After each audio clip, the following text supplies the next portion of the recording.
Ok les amis, c'est vendredi, oui c'est vendredi, c'est le dernier jour de la semaine.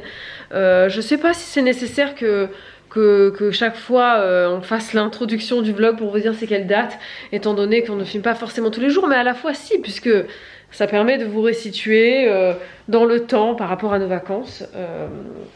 Parce qu'on essaye d'être régulier dans les vlogs, mais c'est vrai que bon, c'est pas simple les vacances. Hein, même pas pour simple. toi, comme ça moi tu sais et pour moi, quel jour t'as parlé de tel légume. C'est vrai, c'est vrai, c'est vrai. Je sens qu'on vient nous discuter là.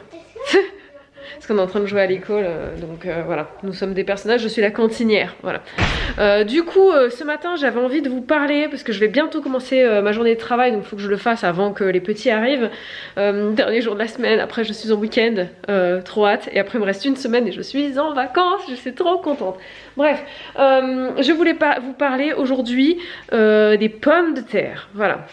Je me suis attachée les cheveux en tresse, je vais les enlever, parce que c'était juste... le temps que je suis en train de faire autre chose et du coup je ne vois que mon cheveu blanc qui est sur le côté là, ça me dérange, donc je vais l'enlever. Les cheveux blancs c'est encore voilà, je sais qu'il y a des gens qui les assument, moi je les assume hein, mais la preuve hein, c'est que j'en ai quand même pas mal et que ça fait très longtemps que je dois refaire mon henné, que je l'ai toujours pas fait et voilà, Babou m'a enfin commandé du henné, on commande le henné sur la fourche et bref c'est enfin fait. Et donc je vais vous parler des pommes de terre aujourd'hui, puisque nous avons fait notre première récolte de pommes de terre nouvelles hier.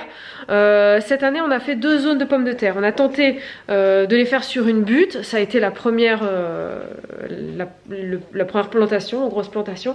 Et on a fait une deuxième zone sur gazon en fait. Voilà, c'était une zone à plat, donc on a juste posé les patates sous du foin et de la paille. Et là cette zone est actuellement joliment en végétation et même en fleurs, donc on va attendre que ça jaunisse totalement pour récupérer. Et là la zone sur laquelle on a récolté des pommes de terre nouvelles, en fait on s'en est pas du tout occupé et elle a été envahie par d'autres choses. Et du coup les pommes de terre ont totalement disparu de la circulation, les plants sont devenus tout jaunes, tout morts, enfin bref ça n'allait plus. Et donc j'ai décidé qu'on récolte tout, qu'on fasse place nette. Et maintenant j'ai tout ratissé, on filmera ça tout à l'heure, j'essaierai d'y penser, de vous emmener dans le jardin pour vous montrer à quoi ça ressemble maintenant. Mais ça a très bien désherbé la zone du coup, et la zone est à plat. Quand j'ai fait ça hier, les canards sont venus et ils ont grignoté tout ce qu'ils trouvaient, ils étaient à me faire des câlins et tout ça, donc c'était très agréable. Et maintenant bah, la place est propre pour recevoir des cultures d'automne. Voilà, donc je vais vous montrer un peu la récolte. Donc c'est pas foufou, on a récolté seulement 5 kilos, donc je vais vous les montrer. Donc là ce sont les plus petites que je vais faire à la poêle ce soir ou au four rôti. Ça c'est quelques trucs grignotés ou alors qui ont reçu des coups de bêche. Et voilà du coup notre carton de pommes de terre. Donc au niveau du stockage, j'ai besoin de vos conseils. On a besoin de vos conseils puisque là on a décidé de les conserver au garage, donc à l'abri de la lumière, à l'abri de la chaleur, dans un carton. Je sais pas du tout si c'est la meilleure solution, sachant que ce sont des pommes de terre nouvelles. Je sais que ça va pas se conserver aussi longtemps que des pommes de terre de garde. Mais voilà, n'hésitez pas à nous partager vos astuces sur vous, comment est-ce que vous conservez vos pommes de terre. Nous on a très peur de les oublier en fait, en les mettant comme ça au garage. Quand elles sont loin de nous, on les oublie. On mange pas beaucoup de pommes de terre ici, c'est surtout riz, pâtes, et j'avoue que les pommes de terre on n'en fait pas très souvent, donc n'hésitez pas à nous partager vos astuces de conservation, comment ne pas les oublier, et puis peut-être voilà les recettes que vous faites le plus avec les pommes de terre, parce que en fait je les cuisine assez peu, mais je me dis peut-être parce que j'ai pas bah déjà j'ai pas l'habitude, et puis peut-être que je connais pas les meilleures recettes avec les pommes de terre pour me faire aimer ça, parce que je suis pas une grande fan. Ici ils adorent ça, dès que je fais de la purée ils sont trop contents, je fais de la brandade, ils sont tous très contents ici, mais moi moyen, mais enfin. Donc je vais ranger tout ça, et puis ce midi ce sera maïs grillé, maïs du jardin, mais le maïs on en parlera plus tard. On va faire un vlog un légume. Je ne sais pas, aujourd'hui c'est les pommes de terre, demain ce sera le maïs, ou tout à l'heure, je ne sais pas. Me voici de retour, il est 14h. J'ai le Tour de France qui tourne derrière moi. Je ne regarde pas, c'est pas vous qui suit le Tour de France, mais en fait j'aime pas être dans le silence quand il y a une sieste, parce que je me dis, quand on est dans le silence, du coup le moindre bruit peut-être réveiller quelqu'un qui dort, alors que s'il y a des bruits constants, en fait, un bruit de fond, les autres petits bruits en fait ne sont pas perceptible, en tout cas pas de la même manière, donc je laisse tourner. Babou est allé à la ludothèque avec les filles et puis acheter aussi du grain pour les canards, et moi j'ai donc Noémie qui dort et mes deux petits qui sont eux aussi à la sieste. Je recommence à avoir des migraines qui reviennent. J'ai une sinusite que je me traîne depuis plus d'un mois maintenant. C'est un des petits qui me l'a gentiment refilé. Et j'arrive pas à m'en sortir. J'ai tellement mal à la tête. Hier, j'ai pas eu besoin de prendre de Doliprane. J'étais super contente de... C'est fort là quand même la télé. Hein. Je vais baisser un peu parce que là, je m'entends pas parler. Mais donc je me traîne cette sinusite depuis trop longtemps à mon goût. Et c'est un peu relou parce qu'il y a des jours où j'ai vraiment extrêmement mal à la tête au point que je suis obligée de prendre un Doliprane. Je n'aime pas prendre des Doliprane, j'aime pas prendre des médicaments de façon générale, mais là vraiment c'est plus possible. Ça fait une bonne semaine en fait que j'en souffre beaucoup, et si ça perdure encore ce week-end, la semaine prochaine j'irai urgemment chez le médecin, parce que c'est pas normal en fait que ça dure depuis si longtemps et que ça me fasse souffrir comme ça. Alors déjà je dors pas très bien parce que forcément quand t'as le nez qui est complètement obstrué, ça perturbe le sommeil, enfin la respiration et donc le sommeil. Et puis je me tape de ces migraines à force de me moucher, et puis parce que je pense que je dois être assez enflammée, je dois avoir une infection ici quoi, des sinus tout simplement. Et c'est pas facile, c'est vraiment pas facile, mais bon bref. Donc du coup Babou est parti, les trois petites dorment, dont une qui m'appartient, Noémie.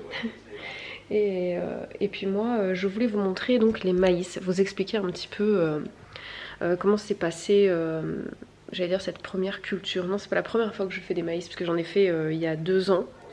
Ça n'avait pas trop marché. L'année dernière, j'ai l'impression qu'on n'en a pas fait, ou alors que ça n'a pas fonctionné. Je me rappelle plus, ça se trouve j'ai fait ça que l'année dernière. Et c'était vraiment pas terrible. On les a pas arrosés, or les maïs ça a besoin d'eau, voilà. Cette année on les a un peu plus arrosés, ils étaient beaucoup plus beaux.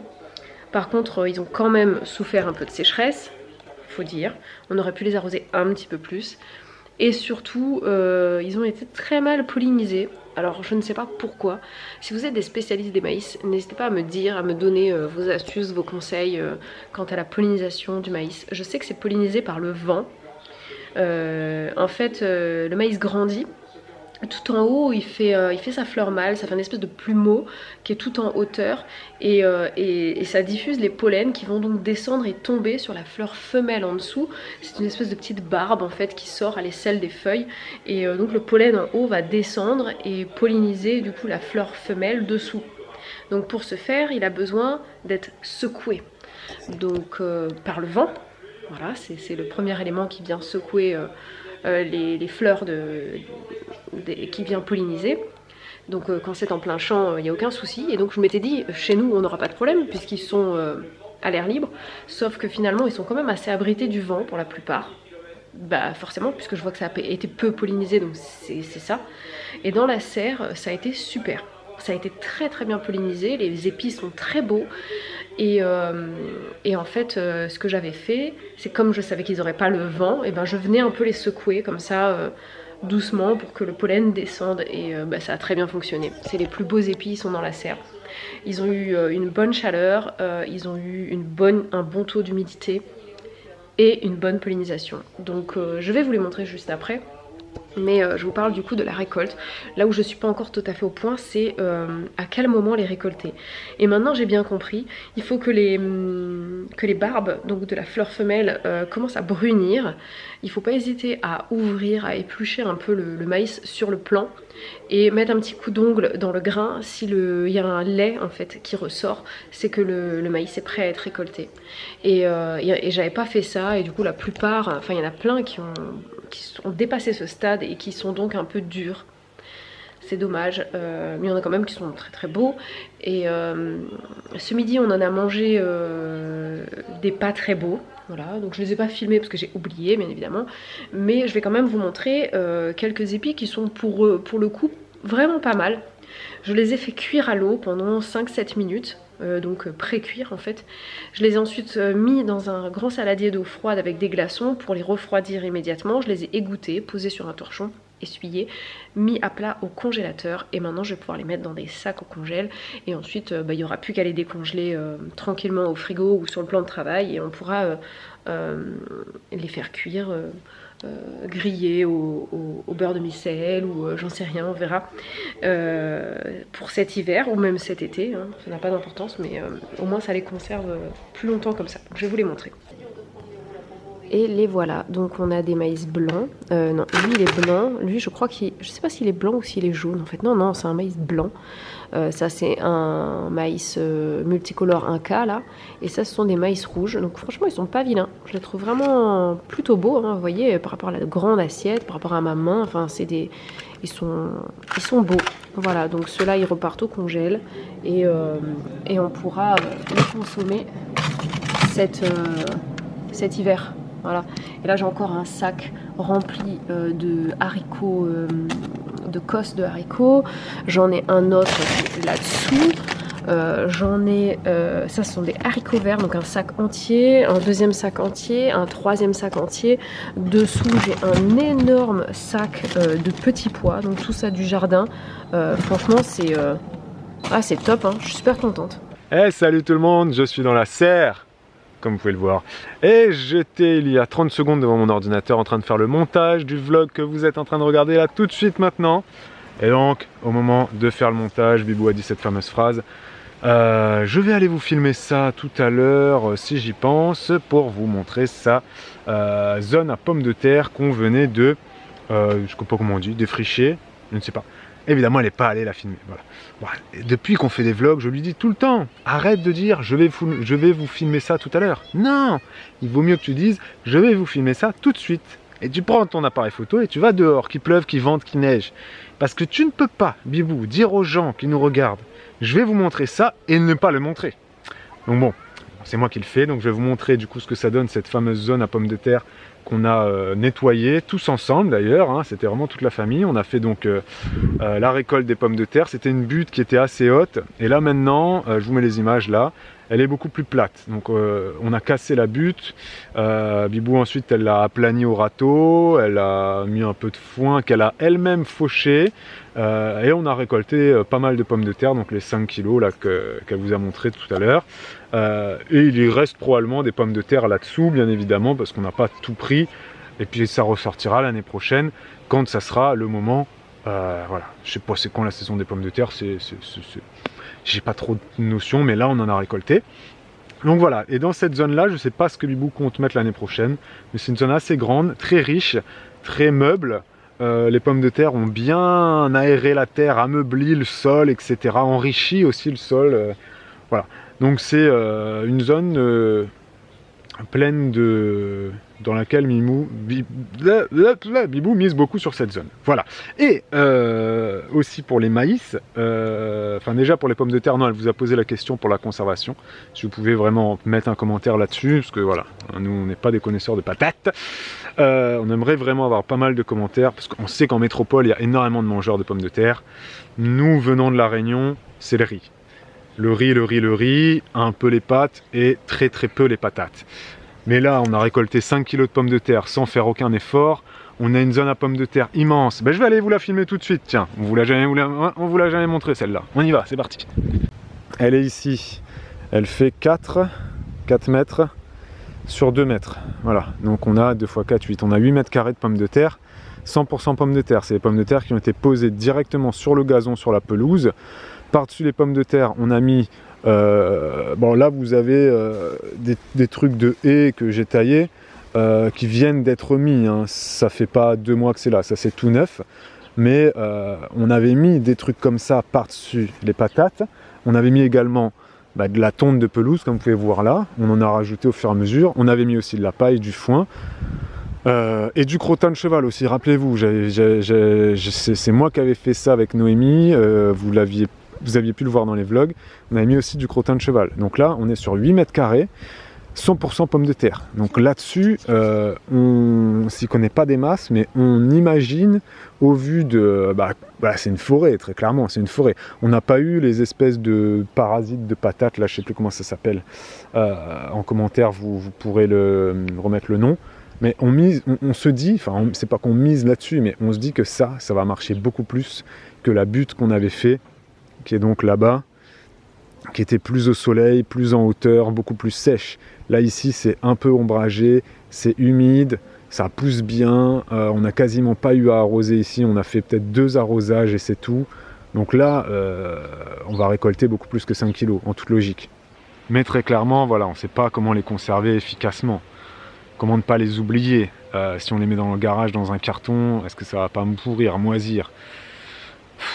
On sait que par exemple l'oignon et l'ail, il faut que ce soit conservé dans des cagettes. Il y a des mouches là, ou des abeilles, je sais pas qui me dérange, dans des cagettes, en plein air, que le vent circule. Ça pour l'oignon et l'ail, ça, les agriculteurs me l'ont dit. Il faut que le vent circule pour l'oignon et l'ail, donc il faut les mettre en extérieur, sous abri idéalement, sous une pergola, sous un abri. Un carport, un préau, une pergola, et que le vent circule dans des cagettes trouées pour l'oignon et l'ail. Mais pour les pommes de terre, il faut que ça soit dans l'obscurité totale, pour pas que ça verdisse, pour pas que ça germe. Il ne faut pas que ça soit dans des températures trop chaudes, sinon ça germe très vite, ça peut pourrir. Donc voilà. Je ne sais pas, on ne sait pas. Vous nous dites comment faire. On a un garage où on peut les stocker. On a aussi des abris en extérieur. Est-ce qu'on les met à l'extérieur dans des cartons? Est-ce que les rats vont pas venir les bouffer? Tu me diras, dans un garage, les rats aussi peuvent venir les manger. On n'a pas des masses de rats, mais peut-être que à mettre trop de pommes de terre à droite à gauche, ça va en attirer encore plus. On ne sait pas trop, on attend vos messages. Les amis, merci beaucoup, ça va être la fin de ce vlog. Non, je voulais vous dire un autre truc sur le maïs. Non, mais j'ai oublié. Bon voilà. Donc on va s'arrêter sur les pommes de terre. On espère que ça vous a plu. C'était un vlog 100% patate et un peu maïs. Mais voilà quoi. Prenez soin de vous, prenez soin de vos proches. Merci d'avoir regardé ce vlog. Hop, et je rentre à la maison pour finir le montage de ce que je viens juste de filmer quoi. Ouais, j'arrive Noémie. Allez, ciao les amis. À bientôt, à très vite.